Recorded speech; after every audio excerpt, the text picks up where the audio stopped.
Watch this video and let's talk about it. Do you live here? Yeah. You do? Papa. I don't believe that. What? I don't believe that. So where are you going? Rory, come on. Rory, come on. Help! Help! Did someone come here? That was my wife. She got chased. Who chased her? She said somebody in the silver Guy in truck. a gray truck, and he came around the corner, I don't and know if you guys have a I was video. in the street, and so I come up, and I just have my kids, and so I'm like gonna pretend that I'm coming home, and so I pull up and I start walking to your back gate, and he stops here and he goes, "Are you looking for someone?" And I said, "Nope," and then he sat here, and I was like, "I need to get in." Well, that's my husband. That's why he lives here. Yeah. He lives here. So he came in and he said there's a lady screaming, and I'm like, that's... She got all worried that she said, Scared the crap out of me. How? I'm sorry. How did he scare you, though? I just seen her in the driveway and I was like, are you looking for somebody? Well, you just have to understand my point of view. Being by myself with two kids, I just saw a car coming, and so I was like, oh, it scared me, and so I just pulled up here, and I kept thinking, this could be his house. But you didn't say, this is my home. You just said, are you looking? And I was like, I did. When you was on the porch, you asked me, did I live here? I said, yeah. And you said, no, you don't.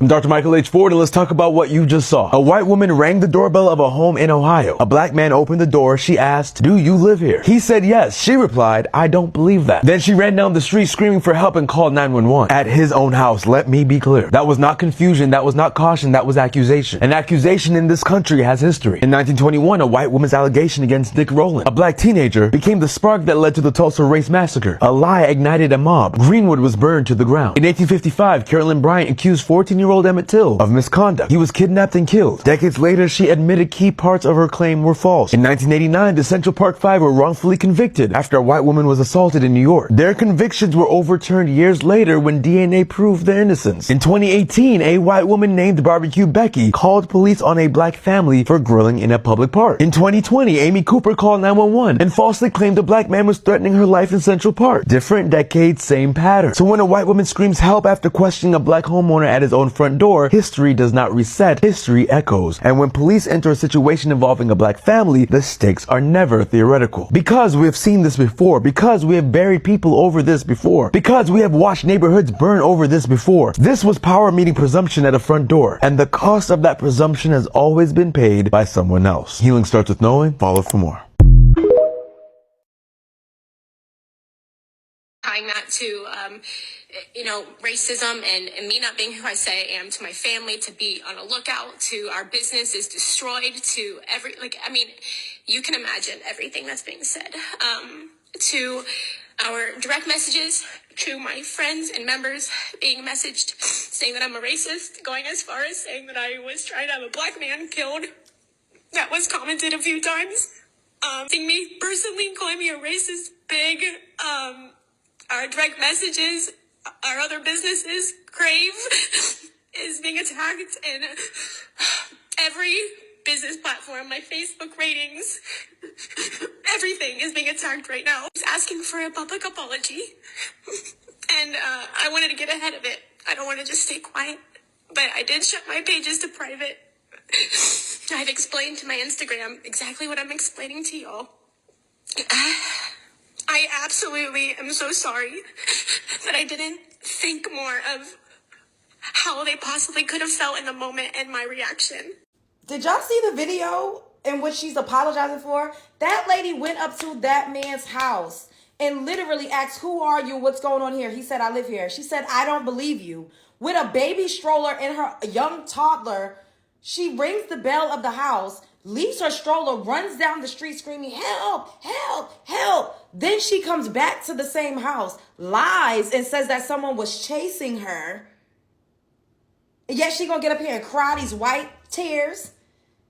Bitch, don't nobody give a damn about your tears. Yes, that was racist. Yes, you did racially profile that man. Yes, you could have potentially had his livelihood in jeopardy. Imagine if this was like the 40s or the 30s And she was screaming, help, help, help, because she seen a black man in a driveway of a house that he owned in a neighborhood that she did not feel like he belonged in. That's basically what it was. When she said, I don't believe you, who the fuck are you to not believe somebody saying that this is my house? Did he have on a ski mask? No. Was he breaking into something? Did he have a weapon? No. He didn't do anything to that lady. She literally is a fucking menace to society, and her behavior needs to continuously be called out. She's not sorry for what she did. She's sorry for the backlash. She's sorry for getting caught, and she's sorry that her business is potentially going to be at stake because of her actions. And look at how she apologized. Oh, I apologize because I didn't think about my reaction and how they may have felt. She don't give a damn that she racially profiled that man, because that's what she is at her core. Cry me a river, ho. Spread love is the Brooklyn way. These is y'all queens that y'all swear is so much better. Anyways, that's another. I'm not. Oh, I almost went there, but I'm not going to do it. Y'all already know where I was going. Stay woke. An Ohio woman who falsely accused a black man of being in her neighborhood is speaking out and apologizing. She said somebody in a silver truck. Gray truck. He lives here, so he came in and he said there's a lady screaming, and I'm like, that's. She got all worried. There's some. But I showed up at the door and I said that I was sorry 2 times. Claiming that she meant no harm by throwing out these accusations. If you guys have not seen the video by now, the woman was walking with her children in the middle of the night when she spotted a weird truck approaching her. In the video, you can hear the man say that he was driving slowly because he was checking out her Christmas lights. You were walking from there? You came this way, didn't you? No, I came down this street right here, Yeah. and I was riding slow because I'm looking at our Christmas lights. Well, you just have to understand my point of view. Being by myself with 2 kids, I just... How she responded totally overreacting, actually going to his house to ring his doorbell in an attempt to make it seem like she lived there when in reality, he lived there. I said no, and then he sat here, and I was like, I need to get in. Well, that's my husband. That's why he lives here.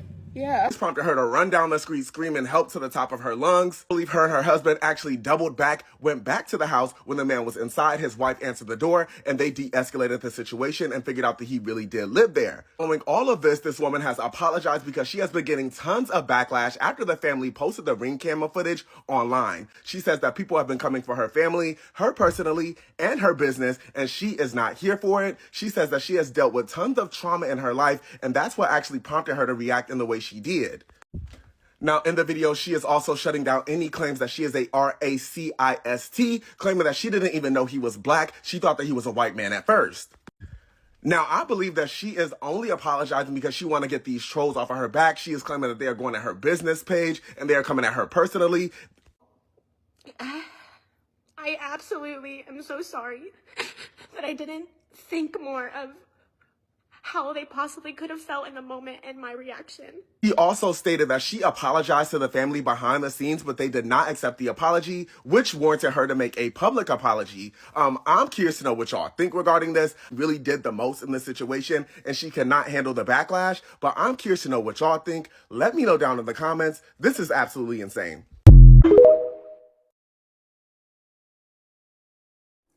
Are you seeing how annoying these people can be? And it's funny how if these people literally start intimidating black people and now realizing that black people are no longer the ones they have back then, they will now start crying and begging because they are getting their damn axe too. Now, you know the sweetest and the fatful part of this lady is the fact that she did not only lost her audience, but she also lost her job. She also gets sued of paying certain big amounts, and of which I'm so happy about that. Because is that not absolute madness that you will see someone and feel like this person did not fit into a certain kind of environment? This person did not belong here.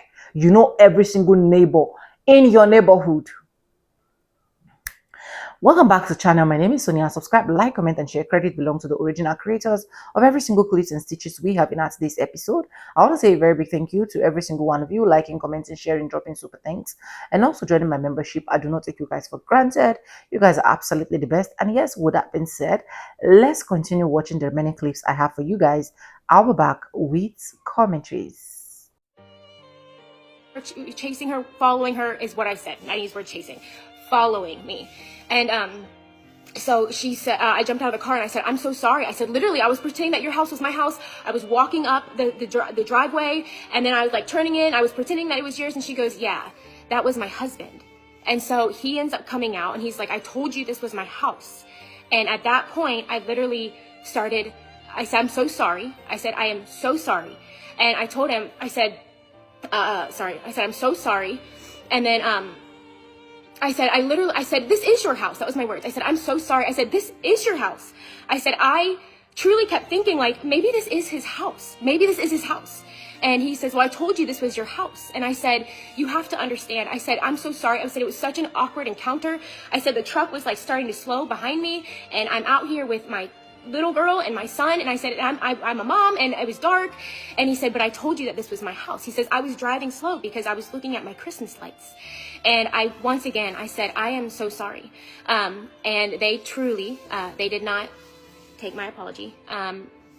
And that night, I went home. And so if you guys saw on Instagram, I shared the story twice. The only reason that I shared the story is because I was heartbroken and it was a really scary night. I've always shared everything on Instagram. And so that night after that whole instance happened, I literally was sitting on the steps, first of all, and John kept trying to talk to me. I kept telling him I was so sorry. And I've never, just the panic. I literally could not come down from this like fight or flight. From the time that I was at the woman's house to literally 30 seconds later, telling the woman that I was just followed to the man stepping out on the front porch and it being his house. It was like all of these different emotions. And so I'm sitting at home, literally like having this meltdown. And I kept telling John, I was so sorry. Like I felt really stupid. And, so on the way home, I forgot to say that the cop was driving around our neighborhood and, I'm getting all these messages. I'm so sorry. The cop was driving around our neighborhood and we stopped him and I jumped over, rolled the window down and I said, I am so sorry. I said, I'm so sorry. I said, it was his house. It was a misunderstanding. I'm so sorry. He was like, it's okay. I'm glad everything's fine. I was like, yes, it's fine. So I ended up, we went home. And that night when I got home, I had tears and I was making a cup of coffee. And if you guys know me, I put everything on Instagram. I talk all the time. It was an innocent mistake. I felt really stupid. I absolutely was crushed I felt like they thought I was stupid. I already felt stupid. I truly felt stupid. Like I said to them on the porch, like I kept thinking like maybe this is his house. And then like I'm running and screaming at the top of my lungs. And so yeah, like I felt dumb for sure. So I went on Instagram in my story. I still have it archived and I like have tears and I'm making a cup of coffee. And I said, I was like, man, you like talk about a night. I'm like, man, my night just completely took a left turn. And I was like, super scary. I was like, I'll have to fill you guys in later. So I went live that night. And then I went live again the next morning. And I have to tell you guys, I have been on social media long enough to know that there's a lot of scrutiny. And so by me going live, I did not think that I was doing anything wrong. I was sharing the story of what happened, better safe than sorry, how scary it was, just what I went through. Like, that's the only reason that I went live. At the end, I talked about how I felt stupid and how this couple, twice I apologized and nothing came of it. And so, yeah, that crushed me. I did feel really stupid. So that is the story of that night. Many of you guys were on those lives, and so you guys know the exact emotions and state that I was in. So we are here. And it wasn't until about 2 weeks ago, maybe a little less than that, that John was sitting in the living room, and he called me the day prior, and he asked me a question about, did you ever say he said, did you tell the woman that he was black? And I said, no, I told her that I thought he was a young white man. He's like, I thought so. And I was like, that was really weird that he called and asked me that. So the next morning, I was doing my morning reading, and he sits down in front of me, and he's like, we have to talk. And so he told me that there had been a letter floating around our neighborhood that had been posted in our mailroom that had said something about a racist profiling in the neighborhood. And so, of course, you throw racism into the mix, it gets really yucky. And that was the furthest thing from what it was, to the point of literally, we have a handwritten letter from the woman's house that I went to. I'm trying to get the Ring doorbell footage of me standing on the porch telling John when he asked, you know, are you sure it wasn't a black man? And I said, I think it is a young white man. But she wrote a letter. She was like, I'm happy to speak on your behalf. You absolutely told me that you thought it was a white man.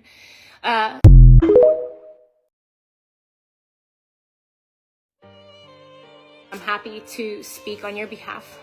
You absolutely told me that you thought it was a white man. And so we had 2 days in a row, the letter was posted in the mailroom saying that there was a racist profiling, not mentioning our name, but it was in reference to that night. It was taken down 2 times.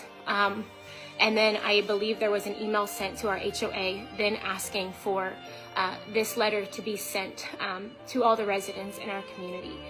And after a video was sent of me, they decided to not share the message to the whole neighborhood. And so maybe 4 days ago, both videos of me, praise God, the other one, the one of me apologizing, was posted as well, which I do appreciate the transparency there. But once again, the videos were posted in our neighborhood page, attaching racism and profiling to, my name wasn't said, but the video was very clear of me on the Ring doorbell with my daughter, with me looking at the man saying, is this your home? And he said, yes. And I said, I don't believe that it is. And because of those words came out of my mouth, and because he was a black man, I have been pointed as being racist. Although it was very dark. Yeah, so, and like I said, I truly, like 60 seconds later, ran to the woman's house, and I told her that I thought he was a younger white guy. So the neighborhood, yes, it was posted on the neighborhood page. I've had some neighbors who have been very, very gracious and have reached out to us, and they know that the integrity of my family, that is not who we are. Unfortunately, there have been a lot of other people who have kind of rallied behind what's happening. And so the page is crazy. There's been a lot happening within our neighborhood. The posts were taken down. I never requested the post to be taken down. I did go into our neighborhood Facebook page, and I went live, and I publicly apologized to the homeowners once again. And I will also, I try, like truly, like if there's anything that I can apologize for, I will. There was never racial intent, ever. What I will apologize for is sorry for sharing the story of me being scared. I could absolutely be slower to speak. There was, I was truly just sharing the story. And so I'm sorry that I didn't necessarily think about your heart and the way that maybe could have hurt your heart. But it was never to the neighborhood. It was me just sharing the story about a man and being a woman and my babies and the whole thing. And if you guys don't know, because I think it's important to say it, there has been multiple instances where I have actually not these scenarios, but I've actually been pursued. And there was the man in Houston that I shared about as well.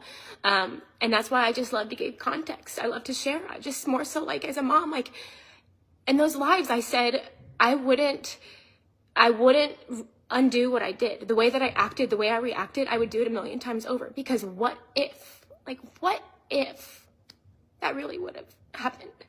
When I was in Houston, Texas, I had a sex offender, a registered sex offender, profile us. He knew where I lived. He knew what time my husband went to the gym. He knew what car my husband drove. And he came to my house when my husband was gone.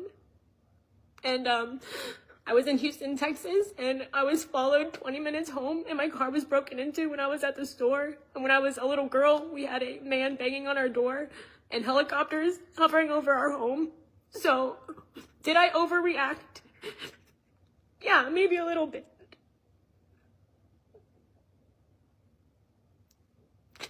But I showed up at the door, and I said that I was sorry 2 times. People are going as far as saying they're not genuine apologies, that I'm out to get them for whatever reason that is. I don't know how it could be twisted that way when I literally thought he was a white man. So I knew it wasn't going to stop there, but the Facebook page stuff was deleted. Not me ever asking for any of it to be deleted. I made a public apology to them through the video to a whole Facebook page of almost 500 residents in our neighborhood. And then I posted in the comments multiple times when people were just saying, like, disgusting and just tearing down our family's name. I once again came on and I said, if there's ever an opportunity to reconcile, like, I will. I'm so sorry I could have ever offended you. And so I've absolutely apologized multiple times. It's not been accepted. So now I woke up today and John starts sending me screenshots of people going on all of my social media channels. And I had to make my pages private. On one of the videos of us talking about opening our store, there were over 360 comments, some of which absolutely were from our members, but I would say over 300 of them within a 10-minute span were from people coming to absolutely attack us, saying anything and everything you can imagine, from hating on my faith, tying that to racism and me not being who I say I am, to my family, to be on a lookout, to our business is destroyed, to you can imagine everything that's being said.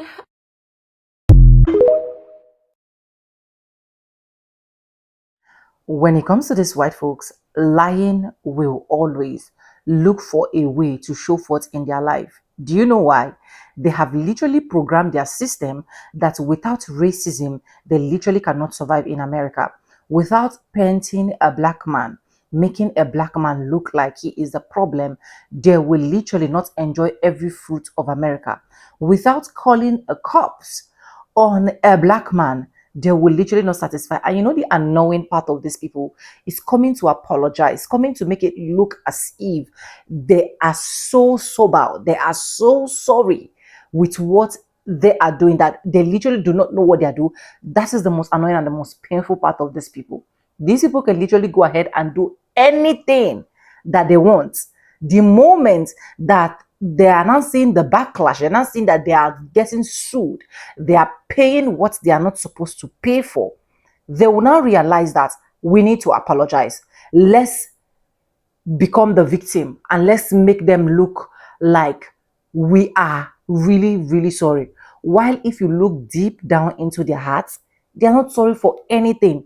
If not, let it make sense to me that a black man is coming from his work, entering his own apartment, not your apartment. You wake up from your own room, went to this man's doorbell, rang his bell, and the moment he came out, the first thing you will literally ask him is, you've not seen him. Why is he in this neighborhood? If this actually is his neighborhood and you have literally not seen him in this neighborhood.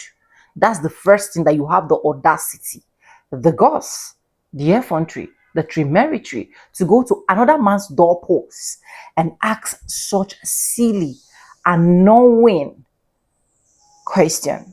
The man took his time based on the fact that he is responsible, based on the fact that he belongs, based on the fact that he owned his properties with his full chest, And then he told you, yes, I own this place. This is my place. And why are you here? And the next thing you can do is to start screaming for help. Look at how she was screaming in that video, making it look like someone was already choking her, making it look like someone was already peeping her, making it look like she was in a case of kidnapping. While in real sense, she is actually the person that wants to start what she cannot finish. Little did she know she was going to meet her match. She was going to meet exactly what will make her come back to the internet, cry, not only cry, lost her audience, not only lost her audience, lost her job, not only that, getting sued for she to pay for. And because she is seeing that it is not so much on her to bear, she now have to come out with crocodile tears, crying, lamenting, wailing. Oh, I was even apologizing. They didn't even want to see anything. They didn't even want to put their attention on me. And you are crying. But you went to another man's doorpost and you were screaming, help, help, help. And these are the things that a lot of you people were doing, you did to the ancestors, that made a lot of our ancestors to be lynched. Because you will wake up one morning and the only thing you think you can just create in your head, the hallucination, is let's go, let's make this black man feel like he's not worthy to be in this environment. Who made you the judge of that environment is what I don't know. And I don't know how possible it is for someone to be in a particular environment and know every single person in the neighborhood. I stay in a very small, tiny estate here in Nigeria. I can tell you for a fact that I can hit up my chest and say, I don't even know up to 10 people that stays in the estates. So I will not see someone walking in because I want to be so security conscious and I want to understand why that person is there. I will not have to stop that person and be asking that person, do you live here? Do you live here? Why are you here? Do you belong here? You don't look like someone that can literally own a house or rent a house in this particular location. I really do not know what is giving those people the audacity. And just for context, this video is not a current video. I think this happened in 2025. But the reason why I am bringing this here is for us to learn exactly how to manage situations when things like this happen. When things like this happen, put a camera on their face. Scream as well. Sue them. Because just imagine if this man doorbell camera did not record all of this scenario. These people can do the unthinkable and go scot-free without anybody asking any question. A lot of black people have gone through the same stage and never returned home till date. A lot of them are still serving in prison just because a white woman cried out for help. Go and read our history. Teenagers were sent to prison, lynched, just because someone just from nowhere just decided to scream. Let me know what you think in the comment section. Credits belong to the original creators of every single clips and stitches we have in our today's episode. I want to say a very big thank you to every single one of you liking, commenting, sharing, dropping super thanks, and also joining my membership. I do not take you guys for granted. You guys are absolutely the best. And yes, guys, with that being said, with no further ado, like I always say in my videos, I'm going to be saying bye and I'll see you guys in my next one. For now, bye guys. I love you guys. Mwah.